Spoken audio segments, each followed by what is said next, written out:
ella, desde que me tiraron sin ser ese mi campo. Pero no significa que continúe hasta el final, mientras este proceso de negociación no se haga con dignidad para Colombia. ¿Usted por qué no ha entrado al Caguán? Por respeto al señor presidente de la República, por sensatez, por una lógica que me dice, hay que respetar ese laboratorio hasta que él explote solo, o produzca su germen de paz, ojalá. ¿Están preparadas las autodefensas para emprender una batalla final, la madre de las batallas, como se dice en el argot militar, si el proceso de paz fracasa? Uno es consciente que es posible que sea necesario volver a la guerra ante una insensatez de la guerrilla. No quisiéramos que fuera así. No estamos preparados psicológicamente para esa situación. No significa que si es necesario actuar drásticamente y arremeter nuevamente con métodos militares contra la guerrilla, habrá que hacerlo, si no nos dan otra opción. En el caso de las exigencias, de las demandas del Ejército de Liberación Nacional, ¿por qué su oposición a una zona de despeje o de convivencia o de diálogo o de convención en alguno de los municipios o en un área restringida con unas reglas de juego diferentes en el sur de Bolívar, como ellos lo vienen clamando? No es tanto la autodefensa la que se opone a esto, aunque sí, pero la autodefensa no puede abandonar un clamor campesino como el de todos los habitantes de Coca, Tiquicio, de Puerto Rico, de los municipios del otro lado que están pidiendo Santa Rosa, Monterrey, porque es una región que la perdió el ELN militarmente. ¿Por qué no me permite hacerle esta oferta mejor a la guerrilla del ELN hoy? Estamos dispuestos a despejarle uno o dos municipios en el departamento de Córdoba, cualquiera que deseen, está completamente pacificado, el departamento de Córdoba. Ya los ganaderos han hecho ese sondeo con el señor gobernador del departamento y no encuentran ninguna objeción. El gremio ganadero lo ve bien, el gremio agricultor lo ve bien, no hay inconveniente. O doy otra opción más, que el ELN solamente haga esto, una exigencia, que es concentren la totalidad de sus fuerzas en una zona, en un área que se le ha de despejar en el sur de Bolívar, y nosotros no tenemos inconvenientes. Eso implica un cese nacional al fuego. Si se concentra la totalidad de sus reductos a nivel nacional en el sur de Bolívar, le despejamos el sur de Bolívar. Pero no debe ser fácil para ellos aglutinar a la totalidad de sus hombres en una zona determinada. Sí, es muy fácil para ellos. El gobierno puede facilitar los métodos, helicópteros, todo el transporte que quieran. Si quieren la paz, ¿por qué tienen que estar por allá regados en sitios estratégicos? ¿Qué opina del Plan Colombia del presidente Pastrana y de la ayuda del gobierno de los Estados Unidos de los 1.600 millones de dólares? Mire, el Plan Colombia es algo que, y la guerrilla lo protesta, la guerrilla está en contra de él.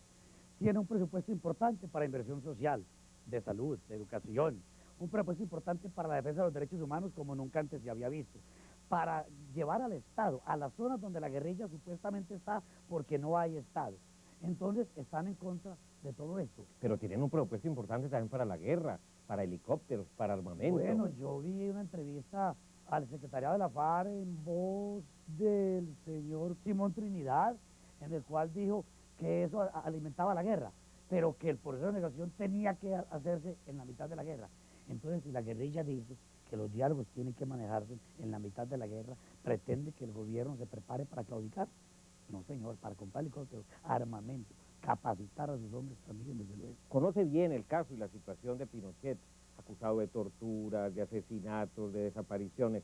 ¿No teme usted que en el futuro lo pueda juzgar una Corte Internacional de Justicia?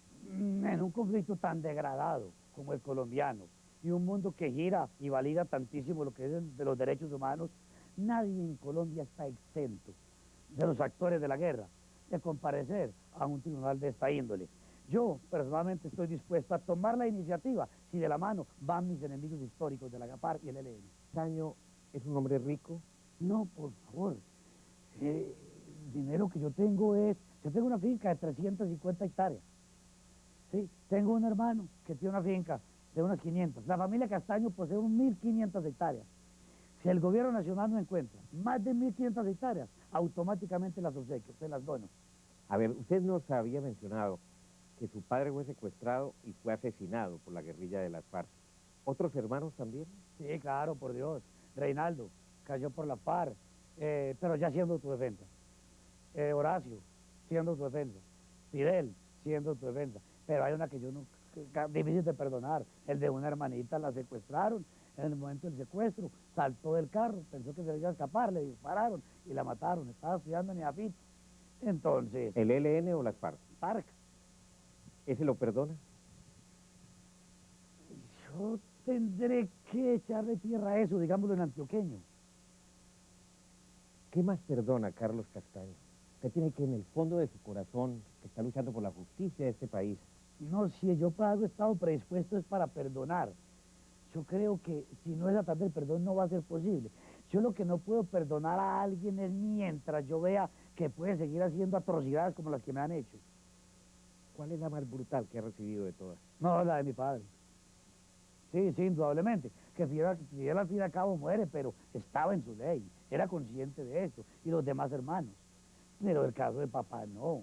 Es un caso que no puede ser, pues no es aceptable. Pero no usted se hay- imagina lo que sería de este país, donde cada colombiano se tomara su justicia por su propia mano. Sería preocupante, sería doloroso. Es más, yo voy más allá. Yo incluso a veces pienso, sí, cuando veo imágenes por la televisión de una acción de la autodefensa donde quedaron 10, 12 muertos, yo comienzo a mirar y veo, son colombianos. Son seres humanos también. Tienen familia, como la suya, como la mía. E independientemente de que sean subversivos y hayan caído uniformados o de civil, representan la tragedia de la guerra. Y entro en contradicción, ¿sí? Y digo, ¿por qué? ¿Por qué tiene que presentarse esto, no? De alguna forma son víctimas, los unos y los otros. Por eso a mí me duele la guerra. Por eso me entristece realmente tener que recurrir a métodos tan drásticos para poder contrarrestar a otros igualmente salvajes, ¿no? ¿Cuántos son los efectivos de las autodefensas? En este momento, si mañana hay un acuerdo de paz, le estamos entregando al señor presidente de la República 11.200 fusiles con 11.200 hombres en armas. Eso Si lo es hay casi- mañana. Eso es una fuerza casi igual a la de las FARC. Vale una millonada. La además. par de tener 20.000 hombres. 20.000 hombres y el ELN. 1.000 hombres, 1.200 hombres. Con el AIN, 1.500. Con el AIN parece que no es de ellos ya. ¿Y cómo evitar que en el futuro se le salga de las manos la organización, que se presente un desbordamiento, que Sí, haya sí. excesos? Sí, lo he pensado mucho y lo veía con algún temor. Pero, ¿sabe? Hay algo que la autodefensa la tendrá siempre unida, y es la existencia de la guerrilla. Una vez no exista la guerrilla, la autodefensa tiene que desmontarse inmediatamente. Ese día el gobierno va a tener que ayudarme. ¿De qué manera? Que no reconozca estatus político a ninguna autodefensa en particular. Simplemente estatus político le reconoce a quien vaya entregando sus fusiles, tiene amnistía, tiene indulto, y venga a ver qué es lo que vamos a hacer con ustedes. Eso es lo que está pidiendo, amnistía e indulto. No, eso es lo que inevitablemente se va a tener que ofrecer. Estoy pidiendo es que no haya un reconocimiento abierto, sí, formal del estatus político de autodefensa, porque para entre 3 o 4 días después de que se haga, hay innumerables autodefensas en Colombia. Entonces es peligroso. Quiero decir es que el gobierno no nos ha ayudado a montar la autodefensa, pero va a tener que ayudarme a desmontarla. ¿Y es de qué manera? Que solamente quiera beneficios quien vaya entregando su fusil. Usted, por ejemplo, ¿a qué se querría dedicar?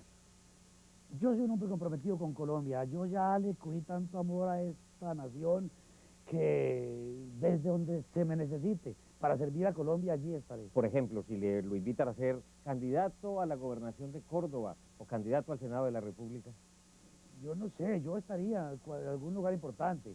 pero quiere hacer política, dedicarse a la política ya abiertamente después de la firma de la paz. Si la política se entiende como una esencia de servir, de vivir, de dejar vivir, de trabajar por la gente. ¿Sí? ¿Aspiraría a ser presidente de la República? No, por favor, yo creo que yo no estoy para esa situación. Yo no he tenido formación académica de ninguna clase. Pero yo desde donde quiera que esté, pues alcalde de Valencia o en una curul en el Senado, estaré sirviéndolo a mi país. ¿Qué hará si sus hombres el día de mañana no se quieren desmovilizar después de que se firme la paz? Yo he tenido instinto y en cualquiera de los bloques, el comandante, o es primo de Castaño, o es cuñado, o es nuero, o algo lo une. Entonces, ahí no hay Hay un ninguna control, ellos saben a quién están enrolando Sí, y a sí, quién claro, admiten. claro, claro. No, es que sostener la autodefensa, realmente que se acabe la guerrilla sería imposible. Porque ya los contribuyentes también dejarían de hacerlo. Una razón sí, y la otra es que la unidad a nosotros nos las ofrece, la representa es la existencia de la guerrilla. Hay mucha gente que sostiene, por ejemplo, Piedad Córdoba dice, es que Carlos Castaño es el iceberg, es la punta del iceberg, pero él representa realmente es a una ultraderecha. ¿A quién representa usted en las autodefensas? ¿A usted quién lo manda? Detrás de nosotros realmente no hay ninguna estructura oculta, extraña ni nada raro. Yo creo que se montan muchas ficciones, muchas cuestiones novelísticas, pero la autodefensa es lo que ve el país. Es una organización armada que tiene una base social importante, sólida, que es apoyado en gran parte por personas que lo hacen voluntariamente, pero no es un aparato de extrema derecha, primero, no es un aparato de grupos económicos ni de gremios económicos, eso ha quedado muy claro. Lo que sucede es que cualquier actitud que yo asuma, siempre dicen, bueno, lo hizo por beneficiar a esto, por afectar al otro. Yo ante todo lo que tengo es identidad y criterio. ¿Qué defiende Carlos Castaño? Hay quienes dicen que Carlos Castaño y las autodefensas defienden a los terratenientes, a los oligarcas, a los ricos, a los hacendados, incluso a los narcotraficantes. Sí, está ahí quien lo dice. A la oligarquía colombiana, que es lo que más se dice, que es lo que defendemos nosotros, no es verdad. Nosotros, es más, es que la oligarquía en Colombia tiene autodefensa propia, ejército y policía. Acá siempre las verdaderos poderes económicos en Colombia siempre han tenido quien los defiende, la policía y el ejército. Quienes no tienen quien los defienda en Colombia es la clase media. Y es hacia donde la guerrilla enfiló sus baterías. Entonces, la autodefensa está defendiendo intereses de la clase media colombiana, del arrocero, del bananero, del algodonero, del pequeño agricultor, del transportador, del ciudadano común y de muchísimos campesinos, clase popular. Nosotros del narcotráfico, yo he sido uno de los críticos más acervos contra el narcotráfico. Yo he sido el que más desprecia el narcotráfico. Tengo una casi que, una animadversión natural contra ellos. Porque 8 años de autodefensa que hicimos en Puerto Boyacá, entró el narcotráfico y en un año lo destruyó y decretaron la ilegalidad de la autodefensa. Entonces yo no voy a defender intereses de narcotráfico ni hoy ni nunca. Sucede sí que muchas veces nos movemos en los linderos en Colombia, nos movemos en la frontera de una cosa y la otra. Yo no puedo decirle a mis hombres no defiendan esta finca, esta casa, este carro, esta empresa porque es de un narcotraficante. Yo no estoy defendiendo un negocio ilícito, yo estoy defendiendo los bienes de un colombiano, de un ser humano, y quien se beneficie de una seguridad que yo brindo, pues tiene que ¿Pero esos aportar narcotraficantes le pagan? No me pagan por ser narcotraficante. Usted va a una región, como por decir algo, el Alto San Jorge, el Alto Sinú, el Cesar, cualquier lugar, 100 fincas, 20 son de narcotraficantes. Más o menos esa es la estadística que yo manejo. Y todos le pagan, las 100. Las 100 me tienen que pagar, exactamente. Le tienen, no voluntariamente, le tienen que pagar. Sí, señor, yo también soy extorsionista. Lo que pasa es que casi concertaba la extorsión para no incluir en un delito al que quiere colaborar. Simplemente se le manda el vacunador, llamémoslo así. Muy similar a como lo hace la guerrilla, solo que yo lo hago con más cariño, soy amigo de ellos, pueden pelear precios, pueden no pagar y pagar otro más adelante, más de amistad, pero sí tienen que pagarlo todo. ¿Y si no pagan? Y si no paga, entonces se le dice, señor, usted tiene ganado ahí, o entonces venda parte de la parcela y de algo de esta forma. ¿Quién le fija la cuota? ¿Quién le pone la vacuna? ¿Usted, su gente? No, un momento, es que usted no me puede ver a mí como un chepito con un maletín negro por aquí buscando a ver quién me va a colaborar. Simplemente en una región donde esté, donde llega la autodefensa, es primero porque fue solicitada por sus habitantes. Y a mí no me interesa saber ni quién aportó ni quién no aportó. Yo digo, cuesta tanto la seguridad de esa región, yo asumo la responsabilidad, van a haber tantos hombres, hay que darles una bonificación pequeña para sus familias, de pronto caen a la cárcel, de pronto queda muerto uno a la viuda, hay que colaborarle durante tantos meses, porque el acuerdo que hay, ustedes me tienen que reunir esa cantidad de dinero. A mí, hasta ahí es mi responsabilidad, ellos la recogen. ¿Cuál es el presupuesto de las autodefensas de Colombia, Carlos Castaño? Es muy difícil tener una estadística completa, porque es que la autodefensa es muy polifacética en su estructura. Hay autodefensas que no cuestan nada, por ejemplo, porque hay una autodefensa como la del Alto Sinú en el departamento de Córdoba. La autodefensa son todos los hijos de propietarios de la finca. Son los muchachos de las universidades de Barranquilla, de Santa Marta, de Montería, que vienen a pasear. Es una gente nativa de allí, es toda la región. Esa autodefensa a mí no me cuesta nada. De una región como esa sobra dinero para otras regiones donde no hay problema.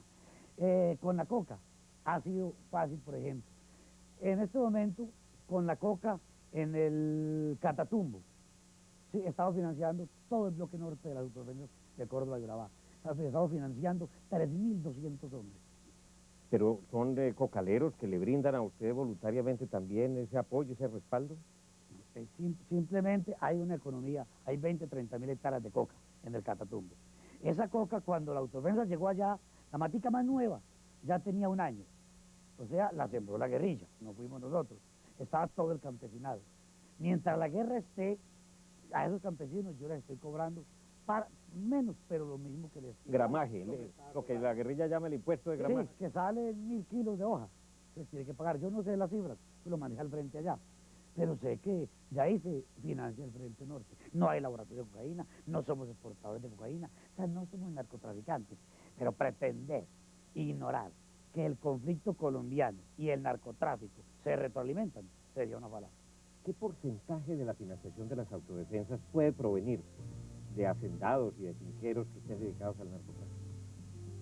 No digo finqueros y hacendados vinculados al narcotráfico. Para mí el narcotraficante es uno y el finquero y el hacendado es otro.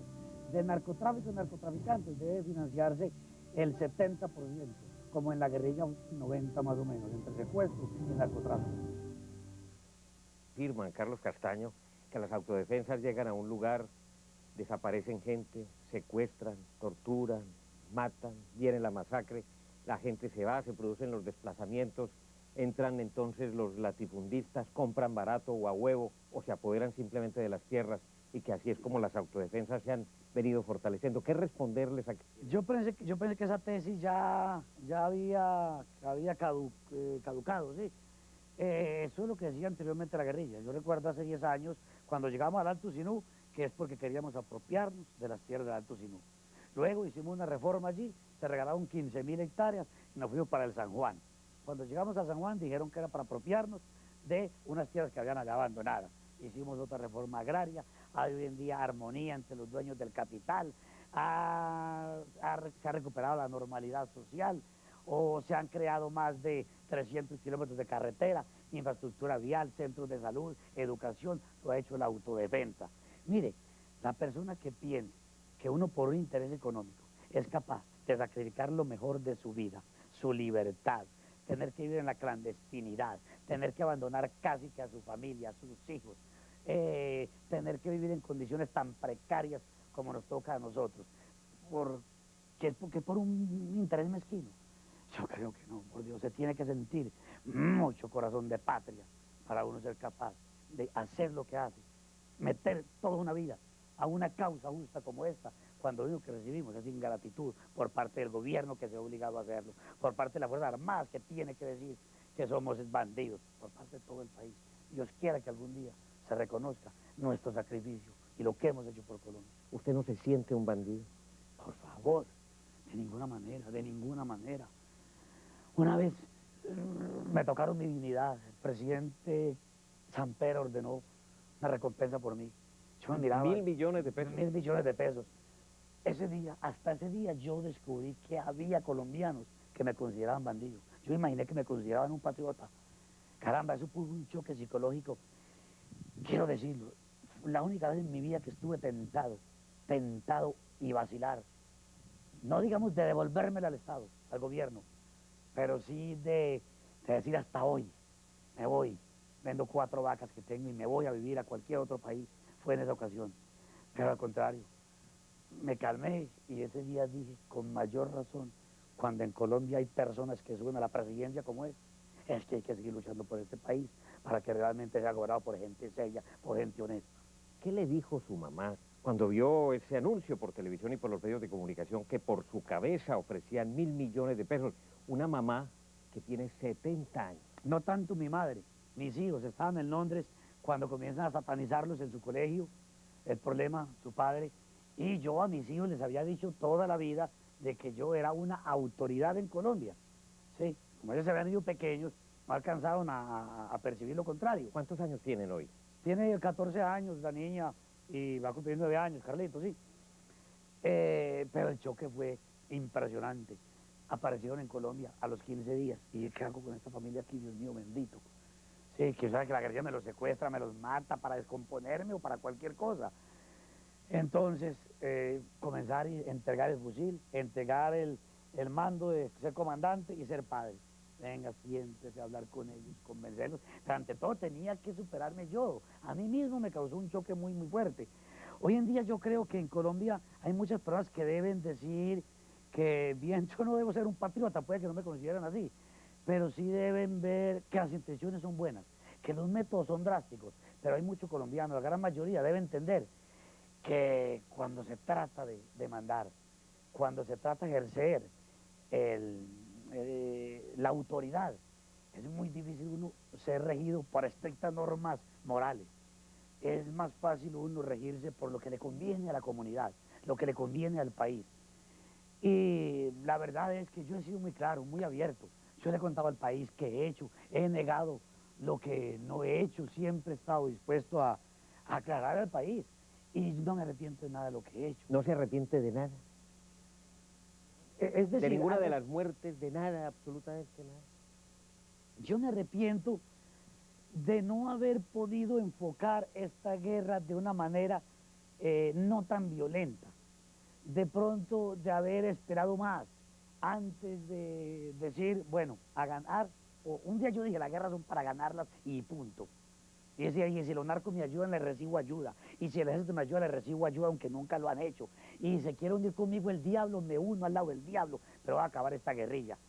Pero fue porque yo sí agoté recursos, de pronto no todos. No sé si prematuramente me convencí de que la guerrilla, por métodos pacíficos, no era posible llevarla a negociar. Y no sé, la historia dirá si estuve equivocado o no. Vamos a esperar. Lo que no me arrepiento es de las cosas que he ordenado. De pronto me arrepiento, más que arrepentirme es que me duele como se presentaron ya sobre el terreno. Pero yo creo ante todo que lo he hecho convencido de que lo he debido hacer y he mostrado resultados. ¿Su mamá lo entiende? No, de ninguna manera. Es que en mi familia y mis hermanos, los que quedan vivos, ninguno entiende que alguien como yo, siendo el niño del hogar, tenga que hacer lo que le correspondería hacer a los jerarcas, a los gobiernos, al Estado, a las Fuerzas Armadas. Pero, es más, no son ni solidarios, son más bien respetuosos con lo que hago, ¿sí? ¿Nunca lo ha regañado su mamá? ¿Nunca le ha dicho, le ha implorado, mi hijo, retírese de eso? Yo le he mostrado a ella que para atrás el camino está cerrado. Yo ya he logrado hacer que tome conciencia que la salida es hacia el norte, hacia el proceso de negociación, hacia la paz y triunfando. Sus hijos también lo entienden después de que usted les trató de explicar, de decir exactamente cuál era el sentido de su lucha. No, mis hijos de ninguna manera lo comprenden. Entienden más cada día el porqué de lo que pasa en Colombia, pero en la medida en que más entienden, menos comprenden el por qué tengo que hacer esto, ¿no? ¿Es verdad que usted les manda de vez en cuando videos acerca de... Sí, permanentemente, permanentemente. ¿Es su manera de relacionarse con ellos? Es mi manera de que no me olviden, es una manera de que puedan verme, que estoy igual, que voy envejeciendo, pero que los sigo queriendo y que escuchen mi voz y vean mi rostro, ¿Qué ¿no? les dice usted, por ejemplo, en esos casetes? Bueno, les cuento cuando estoy en un cerro, por ejemplo, que les hablo de la naturaleza, qué clase de árboles hay, les cuento qué ha pasado en Colombia, cosas buenas, las noticias buenas siempre. Es más, mi hijo me preguntó no hace mucho, me dijo, es que esos guerrilleros malos. Dije, no, hijo, no todos son malos. Hay algunos malos, hay otros que son buenos, igual que en todas partes. Pero usted les ha mandado videos de los combates. No, por favor, ellos no tienen idea que yo participo en un combate. ¿Sí? ¿Por qué les oculta eso? Bueno, yo les he dicho a ellos que hay un día en que las cosas se pueden saber. Hoy en día seguramente, si esta parte de la entrevista se transmite, ellos van a preguntarse allí, bueno, papá, ¿por qué no nos habías dicho? Igual lo que le contesté ahora, ¿por qué mostré el rostro hoy? porque la verdad yo quiero que ya el país vaya enfrentando al Carlos Castaño y mis hijos a su padre. ¿Cuánto hace que no los ve? No, afortunadamente los vi a principio de, es decir, octubre. Ellos tienen calendario B allí. Entonces vinieron antes de diciembre. Es muy difícil un encuentro de esos en medio de la persecución que usted tiene encima. No es tan difícil. Lo que sucede es que al llegar a Colombia para salir les ponen problemas, ¿sí?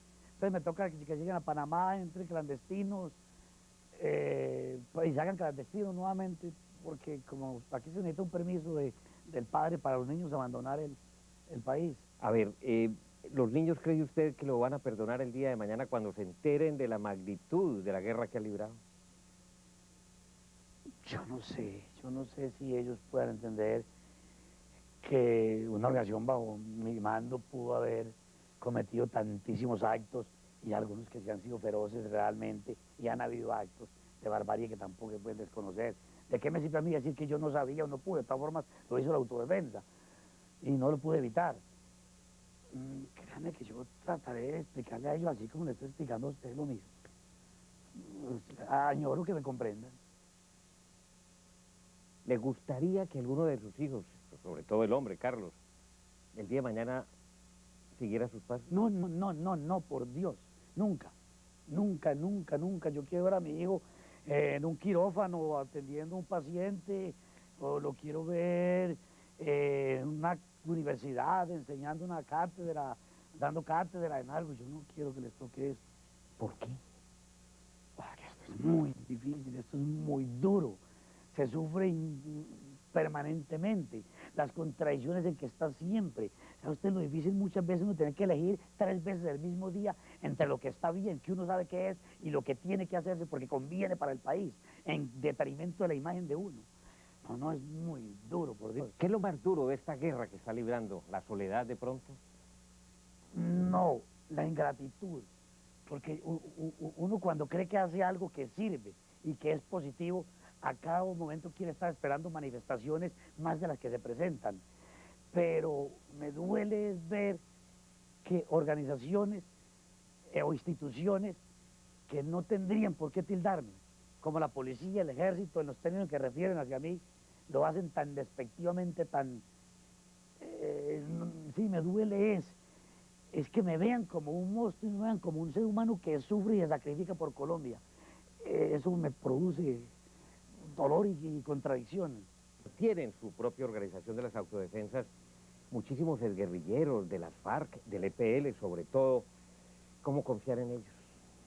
Bueno, e incluso hay algunos con quien tengo gran simpatía, que han sido comandantes de frente, comandante James, por ejemplo, de Frente 53 de la FARC, que desertó.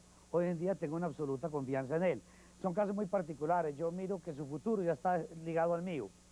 Sí, fíjate que ya, por ejemplo, su reinserción, su familia, todo está de que me vaya bien a mí.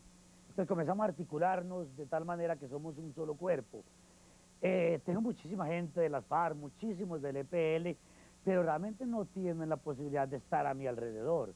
Ellos tienen unos frentes, están mezclados con otros frentes de autodefensa nativa, y yo pienso que la traición existe, ¿no? Y nadie está exento de que le suceda. Hay muchos oficiales en retiro en las autodefensas, colaborando, asesorando, entrenando. Oficiales subalternos, quiero decir, desde subteniente hasta capitán, sí, hay alrededor de 50, poco más, poco menos. Todos salidos por la puerta grande. Yo no recibo un hombre que salga por mala conducta, por vínculos con el narcotráfico, con organizaciones sucias, por ejemplo, no puedo aceptarlo acá. Sí, abro las puertas de la autodefensa a todos aquellos militares que fueron expulsados injustamente de su institución por una persecución sesgada, digamos de la fiscalía o de un ente que no lo hace en cumplimiento de la ley, sino acatando presiones políticas extrañas. Yo le abro la puerta a todas esas personas. Esos militares muchas veces han sido denunciados por organismos de derechos humanos, por muchas otras instituciones, de violación precisamente de derechos humanos, de desviación de los objetivos del servicio militar. ¿Usted lo recibe? Miremos esto. Habría que interpretar correctamente lo que sucede en Colombia. Hay una situación de guerra. Hay un país realmente en guerra. No hay una legislación de guerra.